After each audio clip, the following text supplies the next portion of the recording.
James Bennett, a wealthy black man, helped a blind old man in a luxurious restaurant. James had no idea who the old man was, and what happened afterward left him in great shock. The restaurant was bustling and disorienting, especially for first-time visitors, but not for someone like James. As the state general manager of one of the biggest law firms in the country, he was accustomed to frequent trips for numerous business meetings and conferences. On that particular day, James was on his way to a business luncheon, but he decided to make a quick stop at the restaurant to pick up some essentials. The 36-year-old rich attorney was walking through the restaurant, mentally checking off items from his list, when he glanced up and saw an old shabbily dressed man entering. The old man was clearly blind, as he wore dark shades and carried a walking cane in his right hand. He was struggling to make his way through the maze of people. On the old man's left shoulder was slung a small traveling bag that was even shabbier looking than his clothing. James glanced around him. Everyone else in the restaurant was too engrossed in their phones, menus, or personal chats to even notice the blind man, let alone help him. A wave of empathy for the old blind man surged through James at once. Yes, he was rich, but he had a humble background, and his poor parents had inculcated the spirit of kindness and humility in him. So without thinking twice, James got up from his seat, strolled over to the blind man, and offered to help him. The blind man smiled at James and accepted his offer with a thank you. James gently held the old man's frail right hand and carefully led him through the restaurant. As they walked, they began to talk. The old man, named John, told James that he was on his way to his nephew and godson Pete's wedding in a faraway city. Pete had paid for John's trip to save the blind old man from the hassles of traveling alone by train or bus. According to John, he would spend only 3 days with Pete before returning home. As the two men talked further, James felt an instant connection to John with each passing second. Soon enough, James's time to leave for his luncheon was approaching, so he had to promptly finish his visit, but not before exchanging contact information with John and promising to visit him once he came back to the city. James indeed visited John on his return, just like he had promised. You won't believe what he discovered about the old blind man's true identity. James was born into a poor black family.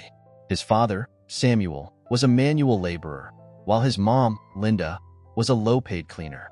James had 3 younger siblings. Though the couple was poor, they worked really hard to provide their 4 kids with the necessities of life. James and his siblings cherished their parents and appreciated their sacrifices. The family was a textbook example of a poor but happy and contented one. James wasn't an exceptionally brilliant student, but excelled in school right from his childhood days. He majored in arts while in high school and was able to top his classes.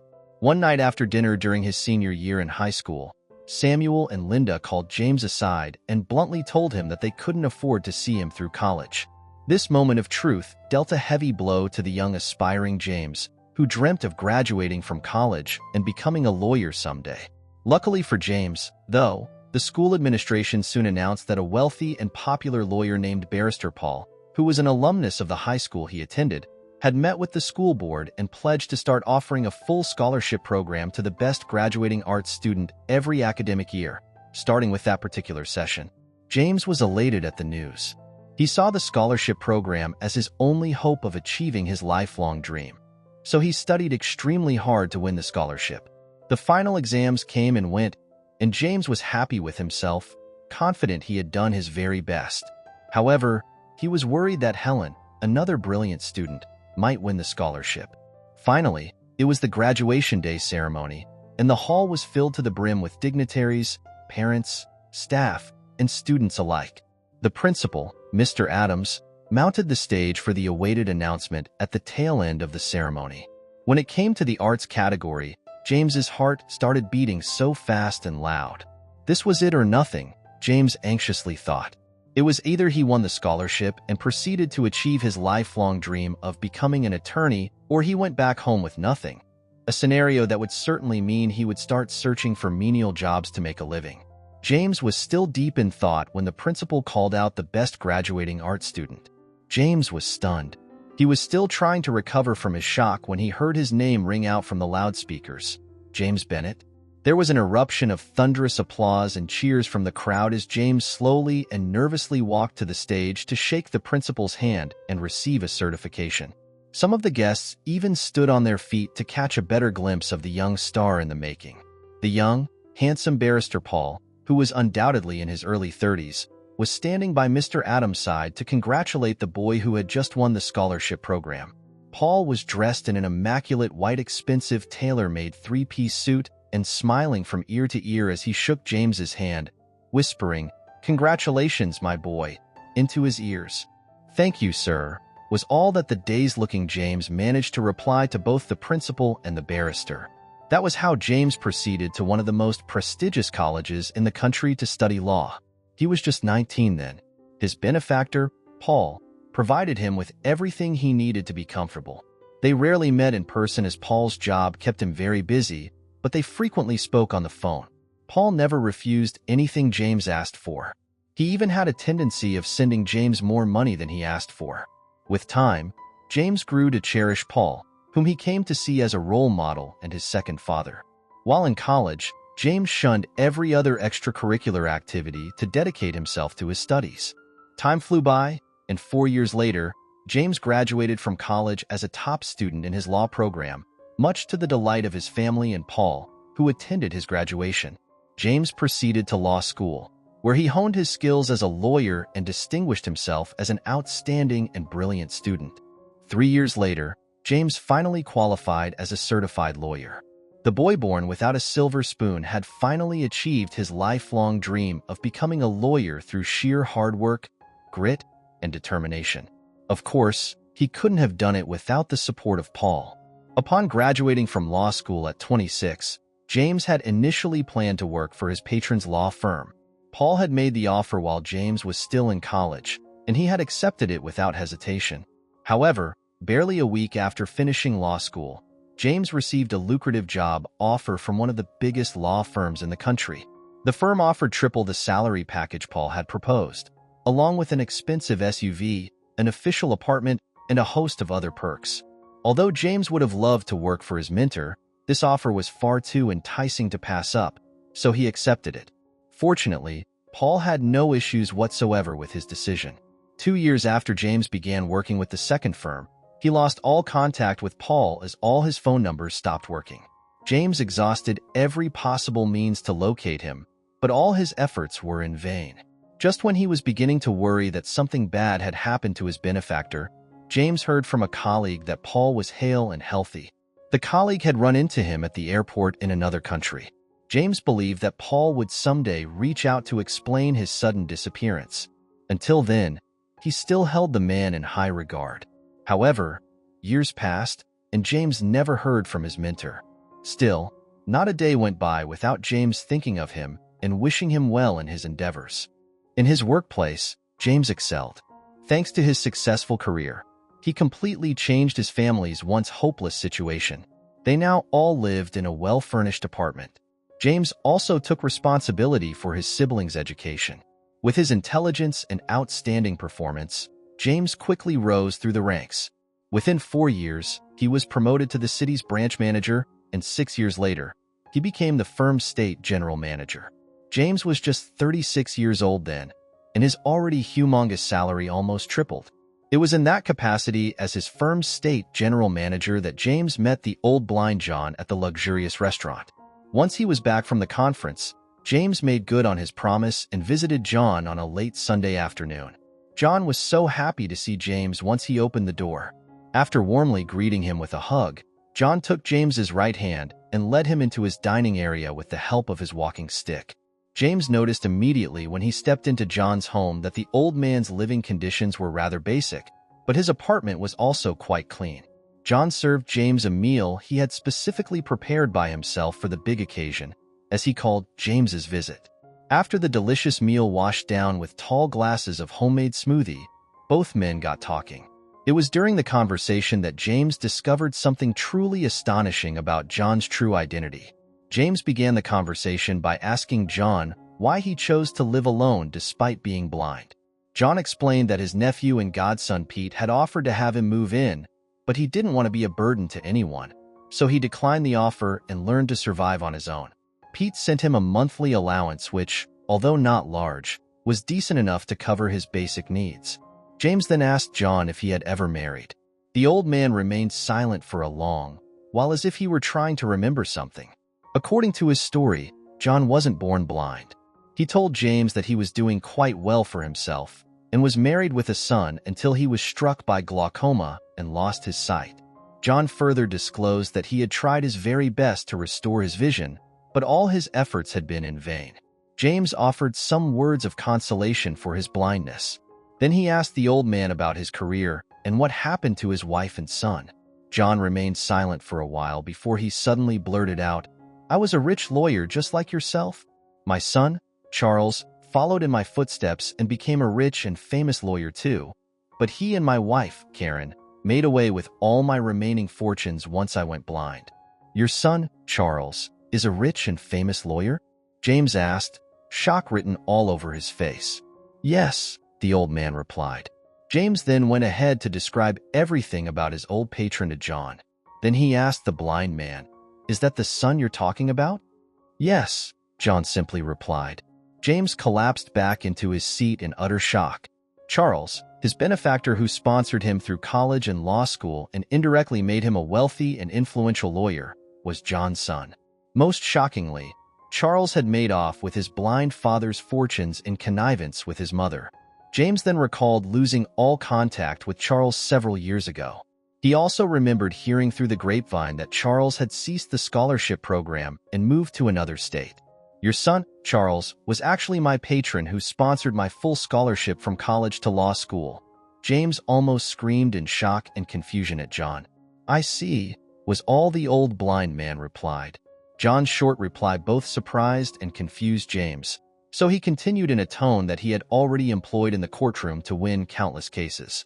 "I'm not doubting your story, sir, but it's quite hard to believe that your son, who is rich enough to sponsor such a costly scholarship program, would make away with his old blind father's fortunes."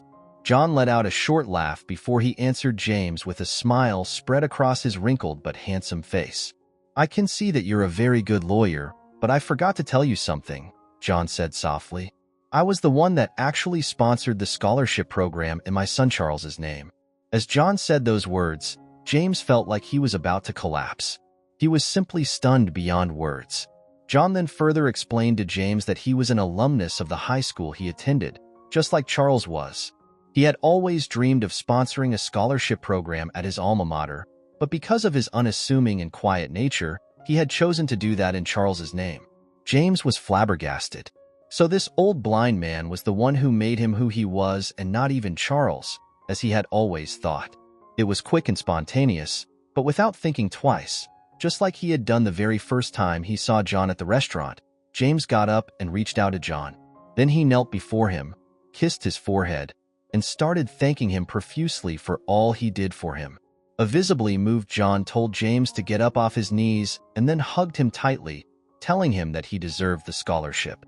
The two men remained entangled in the tight embrace for what seemed like ages, with James trying his very best to hold back his tears.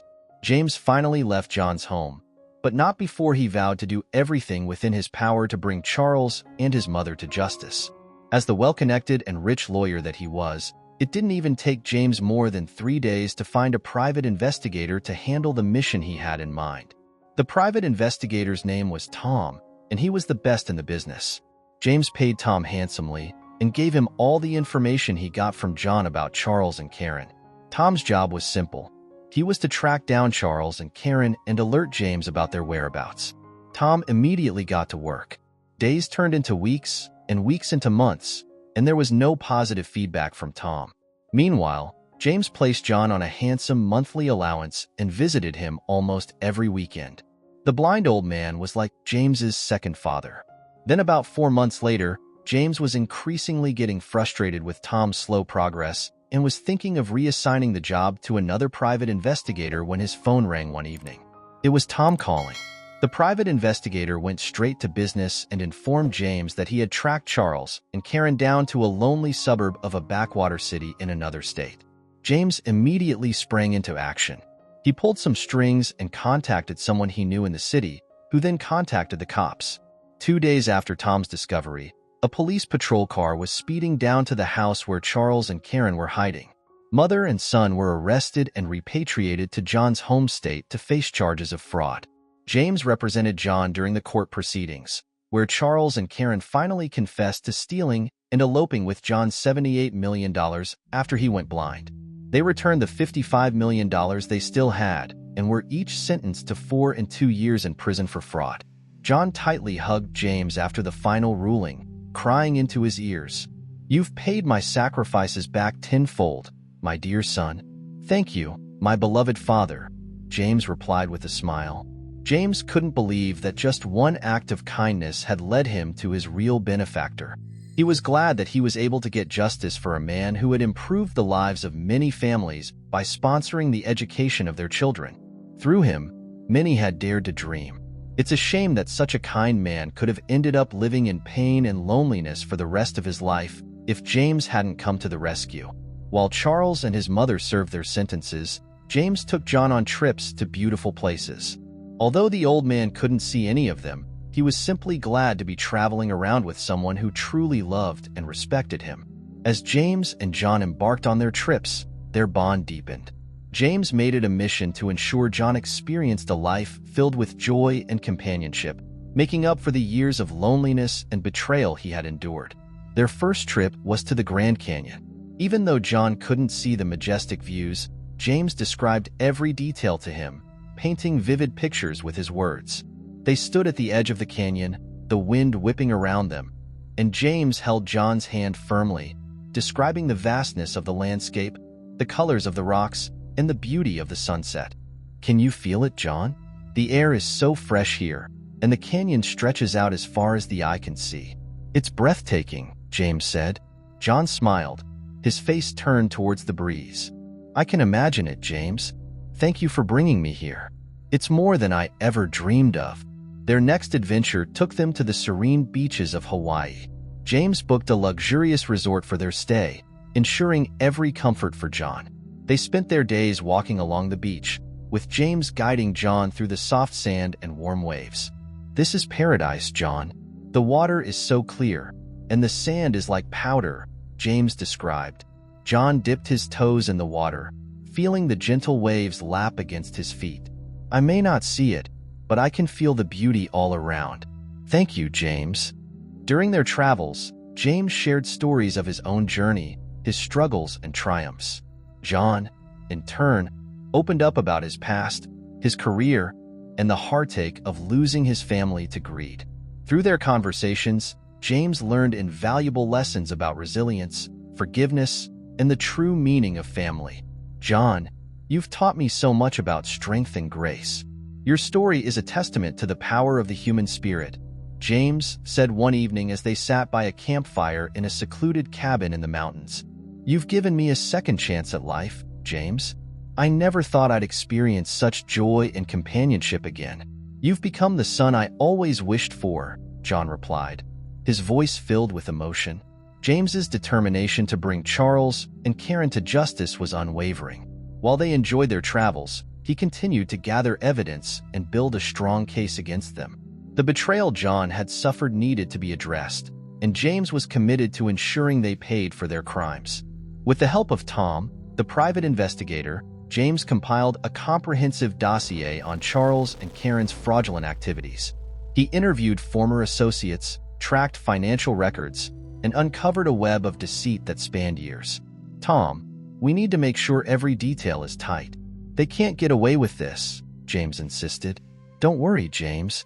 We've got them cornered." "The evidence is overwhelming," Tom assured him. The day of the trial finally arrived. James, representing John, presented the case with a fervor that left no room for doubt. He detailed how Charles and Karen had manipulated and stolen from John, using his blindness as an opportunity to amass wealth at his expense. "These actions are not just criminal. They are a betrayal of the deepest kind. My client John trusted his family, only to be left destitute and abandoned. We seek justice for the years of suffering he endured," James declared in court. The jury was visibly moved by the evidence in James's passionate plea. Charles and Karen, unable to refute the mountain of proof against them, were found guilty and sentenced to prison.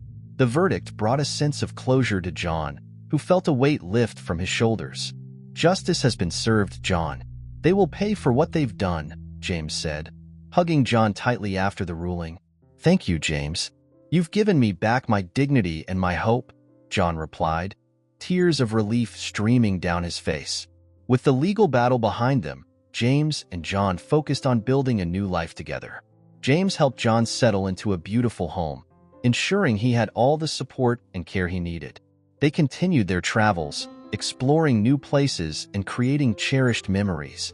One of their most memorable trips was to Europe, where they visited historic landmarks and immersed themselves in the rich cultures of France, Italy, and Greece.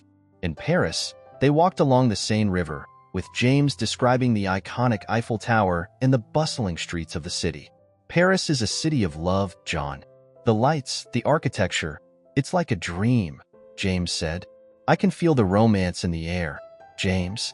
"Thank you for making this dream come true," John replied, his heart full of gratitude. In Rome, they marveled at the ancient ruins of the Colosseum and the grandeur of the Vatican.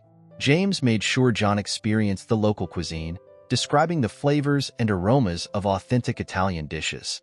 "The pasta here is unlike anything I've ever tasted, John. The freshness of the ingredients is incredible," James said. "I may not see the sights, but I can taste and feel the essence of this beautiful country." "I'm so grateful to you, James," John responded. Their journey through Greece was equally enchanting, with visits to the Acropolis and the serene islands of Santorini and Mykonos. They spent their days exploring the history and beauty of the region, forging an unbreakable bond. "John, this world is filled with wonders, and I'm honored to share them with you," James said as they watched a stunning sunset over the Aegean Sea. "You've given me more than I ever hoped for, James. This life, these experiences, they are a gift beyond measure," John replied, his heart overflowing with gratitude. As the years passed, James and John continued to support each other, their friendship growing stronger with each passing day. James's success in his career reached new heights, and he used his influence to advocate for those in need. Inspired by John's story, James established a foundation in John's name, dedicated to providing scholarships and support to underprivileged students. He wanted to ensure that John's legacy of kindness and generosity lived on, helping others achieve their dreams just as John had helped him. "John, this foundation is a testament to your spirit. Your generosity will continue to change lives for generations to come," James said during the foundation's inaugural ceremony. "I never imagined my life would have such an impact." "Thank you, James, for honoring me in this way," John replied, deeply moved. The foundation's work brought joy and hope to countless families, and James's dedication to the cause was unwavering. He frequently visited schools, giving motivational speeches and sharing his journey, emphasizing the importance of kindness, resilience, and perseverance. "Each of you has the potential to achieve greatness. Believe in yourselves, work hard, and never forget the power of compassion. Together, we can create a brighter future," James encouraged the students. John often accompanied James on these visits, his presence a living testament to the transformative power of kindness. The students were inspired by their story, and many went on to achieve remarkable success, fueled by the belief that they too could overcome any obstacle. One day, many years later, James received a letter from a young student who had benefited from the Foundation's scholarship program. The letter spoke of the student's struggles, dreams, and gratitude for the support that had changed his life. "Dear Mr. Bennett, I wanted to thank you and the John Foundation for the incredible support you've given me. Your generosity has made it possible for me to pursue my education and dreams. I hope to one day give back to others just as you have given to me. With deepest gratitude, Marcus Johnson." James read the letter aloud to John, tears of pride and joy welling up in their eyes. They had come full circle, witnessing the impact of their shared journey on the lives of others. "John, your legacy continues to inspire and uplift. Together, we've created something truly beautiful," James said, his voice filled with emotion. "We've made a difference, James, and that, my dear son, is the greatest achievement of all," John replied, his heart brimming with pride. Their bond, forged through kindness, resilience, and a shared commitment to helping others, remained unbreakable. James and John spent their remaining years together, cherishing each moment and continuing to spread love and hope wherever they went. In the end, James realized that true wealth was not measured by money or material possessions, but by the impact one has on the lives of others. Through his journey with John, he had discovered the true meaning of family, friendship, and the transformative power of kindness. And as they looked back on their incredible journey, James and John knew that they had found something far more precious than wealth. They had found a bond that transcended time and circumstance, a legacy of love that would endure forever.